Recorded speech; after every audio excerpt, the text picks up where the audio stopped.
तो देखो लौंडो, MC stand, जिस बंदे के नाम में ही MC हो वो छपरी कितना बड़ा MC होगा। नहीं नहीं नहीं नहीं, mic controller. Season 16 goes to MC Stan. लड़का सेलिब्रिटी बन गए लो जल्दी सब लोग। जहाँ एक तरफ MC स्टैन बिग बॉस जीतने के बाद most watched Instagram live in India का रिकॉर्ड तोड़ रहा है, वहीं दूसरी तरफ आखिर क्यों कुछ रोस्टर MC स्टैन को ट्विटर पे छपरी और कुछ यूट्यूबर MC स्टैन को एक्सपोज करने में लगे हुए हैं। आखिर क्यों कुछ यूट्यूबर्स एंड कुछ रोस्टर्स का निशाना बना MC stand. Wake up to reality. तो देखो भाई लोगों, इस जनाब का नाम है टू हर्ष, जिसको तुमने लक्ष्य चौधरी के व्लॉग्स वीडियो में लक्ष्य चौधरी के आगे पीछे भटकते हुए देखा ही होगा। अब इतना आगे पीछे भटकने के बाद भी ना तो लोगों से अटेंशन मिल पाई ना ही सपोर्ट। अब अटेंशन और सपोर्ट लेने के लिए भाई ने MC स्टैन के अगेंस्ट में वीडियो बना ली। और तुमको नहीं पता हो तो मैं बता दूं कि सपोर्ट से ज्यादा अगेंस्ट में जो वीडियो बनाता है उसके व्यूज आते हैं, क्योंकि इंडिया में लोग जैसे भी की खुदाई और दूसरों की लड़ाई देखना ज्यादा पसंद करते हैं। अब बिग बॉस जीतने के बाद MC स्टैन ट्रेंडिंग टॉपिक बन चुका है, तो MC स्टैन के अगेंस्ट में वीडियो बनाने के बाद कमेंट में भले गालियां पड़ रही हो बट व्यूज तो भर भर के मिलेंगे। अब चाहे व्यूज के लिए कह लो या अटेंशन के लिए, हर्ष ने कुछ ऐसे पॉइंट भी रखे हैं जिसकी वजह से MC स्टैन की बेइज्जती हो।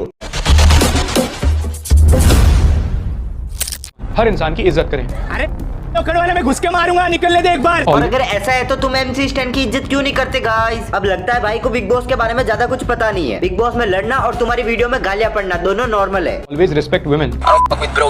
मैं आंटी है तू। और अगर ऐसा है तो आप अपने ब्लॉग वीडियो में लड़कियों को इज्जत क्यों नहीं देते गाइस? क्या कर रहे हैं हम? Deep tissue. कल क्या कर रहे हैं बता? Body to body.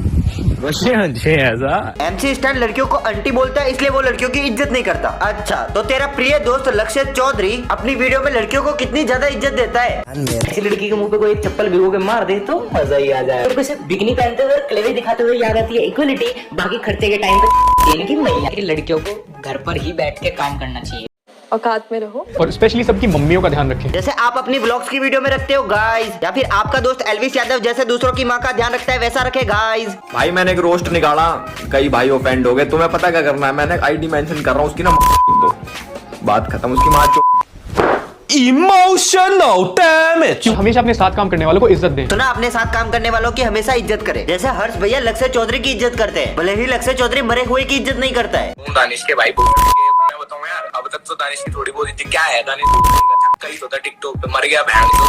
शर्म करो शर्म। और कभी भी अपने फॉलोअर्स को गलत तरीके से इन्फ्लुएंस ना करें। तो लॉडू तू ये वीडियो बना के और लक्ष्य चौधरी ट्विटर पे छपरी ट्वीट करके MC स्टैन के नाम पे ऑडियंस को मैनिपुलेट क्यों कर रहे हो? ओ सॉरी, मैनिपुलेट नहीं कर रहे हो, हेट दे रहे हो। ओ सॉरी, तुम क्या हेट दोगे? फिलहाल तो MC स्टैन के फैंस तुमको कमेंट में हेट दे रहे हैं।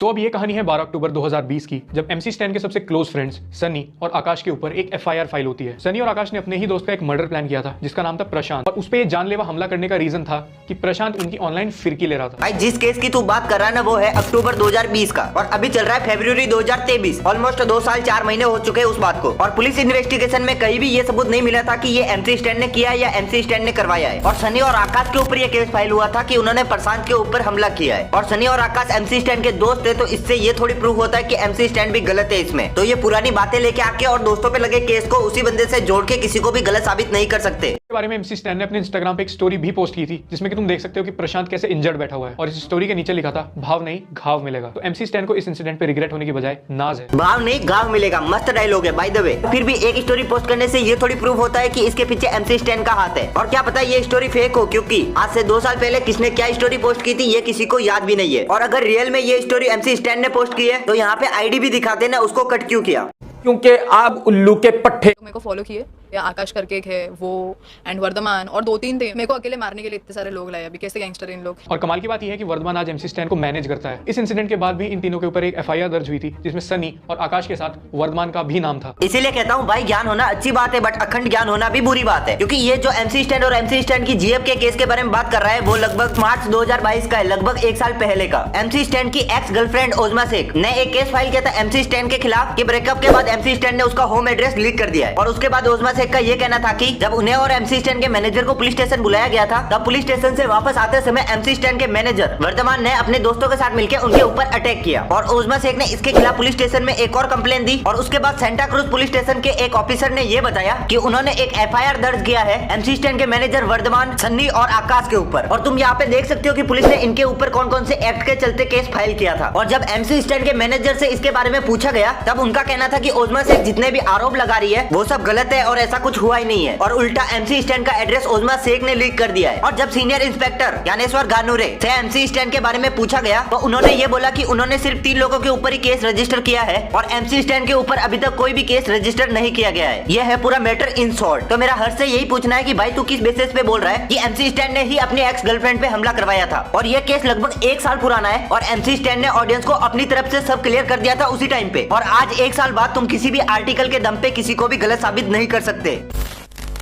बात कर स्टैंड पीछे से गाली दे रहे, चिल्ला रहे हो। 5 जन खड़े जो मेरे को फोड़ डाली है, मार डालेंगे। उन्होंने पहले लड़की के साथ किया है बाहर रास्ते पे, मैं तो इनके घर पे हूँ, मतलब मेरे से क्या क्या हो सकता है करेगा। तेरी माँ को गायब करेगा, तेरे को मालूम नहीं क्या सिद्धू मूसेवाला का जो मर्डर लोग हैं उन लोग भी अपने हैं। और भी बहुत सारे एविडेंस और इसका डिटेल एक्सप्लेनेशन तुम्हें माइकी टीवी के चैनल पे मिल जाएगा। अब आजकल के छपरी यूट्यूबर्स एक साइड की स्टोरी दिखा के ऑडियंस को मैनिपुलेट करते हैं ताकि ऑडियंस उनकी बात पे विश्वास कर ले। अब माइकी टीवी जो कि एक एडिटर है और उसने MC स्टैन के कुछ सॉन्ग को एडिट भी किया है, और माइकल का ये कहना था कि उन्होंने MC स्टैन के एक सॉन्ग के एडिट और शूट के लिए MC स्टैन से 50% एडवांस मांगा था। वो एडवांस उनको शूट के दिन तक नहीं दिया गया और शूट खत्म होने के बाद MC स्टैन ने उसे अपने प्लेस पे बुलाया वीडियो एडिट करने के लिए, बट वहाँ पे उसके साथ 5 लोगों ने बदतमीजी की, अटैक किया और धमकी दी। और माइकल का ये भी कहना था कि MC स्टैन माइकल को पे करने के लिए बोलते हैं जितना भी शूट पे खर्चा हुआ है, क्योंकि MC स्टैन को वो शूट पसंद नहीं आया था। और ये सब माइकल का कहना था और माइकल ने इन सब का प्रूफ अपनी वीडियो और लाइव स्ट्रीम में दिया है। उसके बाद हिंदी रिकॉर्ड्स के ऑफिशियल इंस्टाग्राम पेज से बहुत सारी स्टोरीज देखने को मिलती है और उन स्टोरीज में MC स्टैन के ऊपर जितने भी एलिगेशन लगे थे उन सबको काउंटर किया जा रहा था। MC स्टैन की टीम का ये कहना था कि उन्होंने 65% माइकल को एडवांस दे दिया था 2 वीडियो के शूट के लिए, और शूटिंग के बाद जब माइकल के द्वारा उनको वीडियो रिकॉर्डिंग दी गई थी तो उस वीडियो रिकॉर्डिंग की क्वालिटी बहुत बेकार थी और उस वीडियो को वो अपने म्यूजिक वीडियो में ऐड नहीं कर सकते थे। और MC स्टैन की टीम ने लोकेशन पे, मॉडल पे और शूट पे 2 लाख का खर्चा किया था, तो उन्हें अपने 2 लाख का लॉस उठाना पड़ा, क्योंकि MC स्टैन की टीम ने जो वीडियो क्वालिटी की डिमांड रखी थी माइकल से वो थी 4K 100 FPS और माइकल ने 1080p 25 FPS की रिकॉर्डिंग दी और उस वीडियो रिकॉर्डिंग में कोई साउंड भी नहीं था। पहली चीज है कि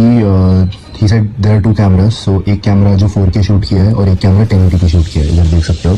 One is in 4K which all footages are 25 FPS, पर इसमें ऑडियो नहीं है, but this is shot in 1080p and all the 4K clips that... अब माइकल ने जानबूझ के वीडियो की क्वालिटी बिगाड़ी ताकि वो थोड़े बहुत प्रूफ्स बना सके और आगे जाके लोगों से अटेंशन ले सके। और MC स्टैन के द्वारा जिन चीजों को पहले ही क्लियर कर दिया गया है और तुम भी उन्हीं चीजों को फिर से उठा के लोगों से अटेंशन ले रहे हो। और अगर ऐसा नहीं है तो तुमने MC स्टैन के बिग बॉस जीतने के बाद ही वीडियो क्यों बनाई? क्योंकि आज के टाइम में ट्रेंडिंग में MC स्टैन नहीं है, MC स्टैन में ही ट्रेंड है। और ऐसे ही ट्रेंडिंग टॉपिक के अगेंस्ट में वीडियो बना के तुमने 1 लाख प्लस सब्सक्राइबर 8 वीडियो के अंदर कर दिए। आपकी औकात बता रहा हूँ सर, बुरा नहीं मानना सर। और ये एविडेंसेस हमें डार्क वेब से छाट के नहीं लाने पड़े, ये इंटरनेट पे बहुत इजीली सामने अवेलेबल है। और यही अच्छा, इंटरनेट पे छपने वाली हर एक चीज अगर सही होती तो आज गूगल रिया अरोरा की एज 13 साल नहीं दिखाता। और फिर भी यकीन ना आए तो गूगल पे जाके सर्च करो टू हर्ष को कौन सी बीमारी है, गूगल नहीं बताएगा कि अटेंशन लेने की बीमारी है। इसीलिए इंटरनेट पे दिखने वाली हर चीज सच भी नहीं होती।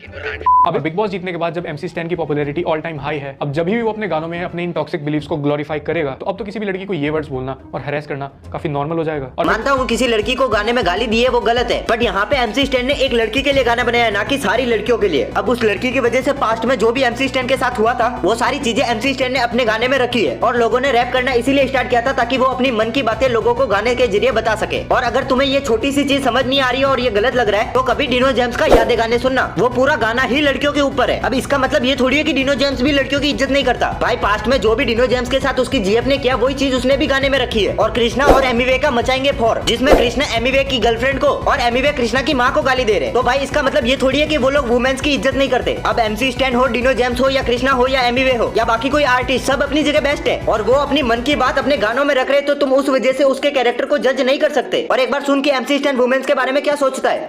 औरत के ऊपर मेरा डेफिनेशन बोलता कि खुदा है ना, ऊपर वाला जो भी है, भगवान, खुदा या फिर जो भी XYZ, उसका एक मतलब उसको वो सबसे प्यारा सपना है रे। मतलब वो जो अपने धरती का लेवल है ना उसको मेंटेन करने के लिए वो स्त्री को बनाया है, समझ रहे ना।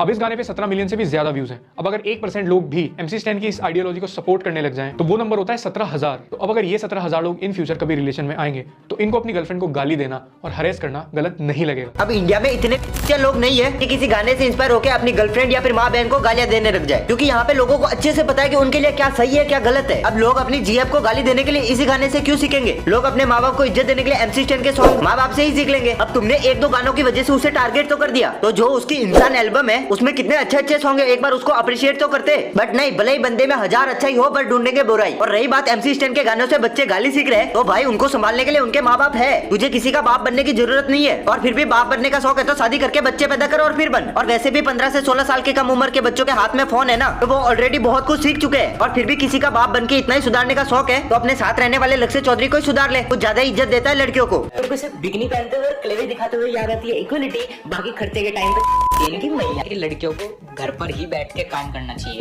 औकात में रहो।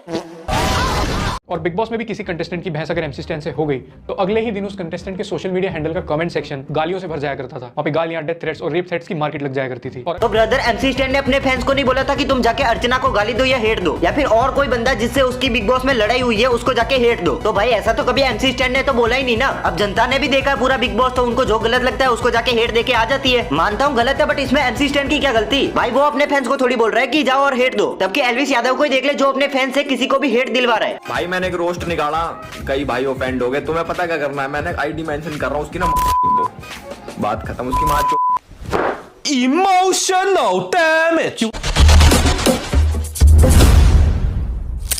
यहाँ एक तरफ बंदा अपनी वीडियो से लोगों का माइंड वॉश करके MC स्टैन के खिलाफ हेट फैला रहा है, वहीं दूसरी तरफ बंदा बोलता है। और एज ए इन्फ्लुएंसर मैं भी कभी ये नहीं चाहूंगा कि मेरे व्यूअर्स किसी को भी मास टारगेट करें, क्योंकि इन सब चीजों के बहुत खराब कॉन्सिक्वेंसेस भी हो सकते हैं, क्योंकि तुम्हें नहीं पता कि सामने वाला इस वक्त किस मेंटल स्टेट में है और तुम्हारे हेट देने की वजह से वो डिप्रेशन में भी जा सकता है। तो भाई MC स्टैन भी तो इंसान ही है, तुम चंद व्यूज और अटेंशन के लिए हेट क्यों दे रहे हो? और उसे हेट देने के लिए 2-2 साल पुराने केस लेके आ रहे हैं, जहाँ पे ये भी साबित नहीं हुआ था कि MC स्टैन गलत है। तबकि 1 साल पहले एल्विस यादव लोगों की माँ को प्यार दे रहा था, लक्ष्य चौधरी लड़कियों को भर भर के इज्जत दे रहा था, या लक्ष्य चौधरी जो डानी जैन के मरने के बाद भी इज्जत दे रहा था। तो वहाँ पे साफ दिख रहा है कि ये लोग गलत है। तो भाई तुम्हारा वीडियो MC स्टैन पे नहीं तुम्हारे दोस्तों पे आना चाहिए था। और एक बंदा अपने फैंस के सपोर्ट के चलते, अपनी मेहनत के चलते बिग बॉस जैसा बड़ा शो जीता है, और वहीं उसे हेट देने के लिए लक्ष्य चौधरी ट्विटर पे छपरी ट्वीट करता है और उसका दोस्त हर्ष वीडियो में कुछ ये बोलता है। बिग बॉस 16 के विनर के अनाउंसमेंट के बाद से काफी सारे लोग शॉक्ड हैं, क्योंकि उन्हें बिल्कुल भी एक्सपेक्टेड नहीं था कि एक बस्ती से आने वाला लड़का और एक वुमेनाइजर देश के सबसे बड़े रियलिटी शो का विनर बन जाएगा। अब ऐसे लोगों की तो जलेगी ना, क्योंकि बंदा बस्ती से आके इंडिया का सबसे बड़ा रियलिटी शो जीत चुका है, जहाँ एक टाइम पे MC स्टैन कुछ नहीं था, आज उसके पास सब कुछ है। और इनके हिसाब से प्रियंका जीतने लायक थी। भाई कहाँ जीतने लायक थी? पूरे सीजन तो वो एक गूंगे लड़के के साथ घूम रही थी, अरे एक ही प्लेट में इतना खाना खा रहे थे कि बिग बॉस का पूरा राशन खत्म हो जाए। और सलमान खान की बात से भी मैं एग्री करता हूँ कि प्रियंका जीत सकती थी, बट वो जीतना डिजर्व नहीं करती। और भाई पूरे बिग बॉस में MC स्टैन एक ऐसा बंदा था जो अपने रियल कैरेक्टर में रहा, जो बाहर था वो अंदर भी रहा, बाकी सब तो अपने पास को छुपा के अच्छा दिखा रहे थे। प्रियंका जितना डिजर्व करती थी। हट, ऐसे तो लोग मेरे को भी कमेंट करके बोलते हैं कि तुम 1 मिलियन सब्सक्राइबर डिजर्व करते हो, तो क्या करूँ? धरने पे बैठ जाऊँ कि यूट्यूब मेरे को गोल्डन प्ले बटन और 1 मिलियन सब्सक्राइबर नहीं दे रहा? तो भाई लोगों, इस वीडियो के बाद किसी को भी हेट देने की कोई जरूरत नहीं है, क्योंकि वो लोग चाहते यही है कि तुम लोग उनकी वीडियोस पे जाओ, भले ही हेट देने के लिए जाओ, बट जाओ जरूर। तो कोई जरूरत नहीं है हेट वेट देने की। तो बस आज के लिए इतना ही। 2 रात से सोया नहीं हो तो अभी सोना पड़ेगा। मैं सोता हूँ, तब तक तुम वीडियो को लाइक, चैनल को सब्सक्राइब करके बेल आइकन ऑन कर दो, और तुम्हारा क्या ओपिनियन है इस वीडियो को लेकर कॉमेंट में बताओ। बाकी मिलते हैं नेक्स्ट वीडियो में, तब तक के लिए बाय बाय। लड़का सेलिब्रिटी बन गए सब लोग।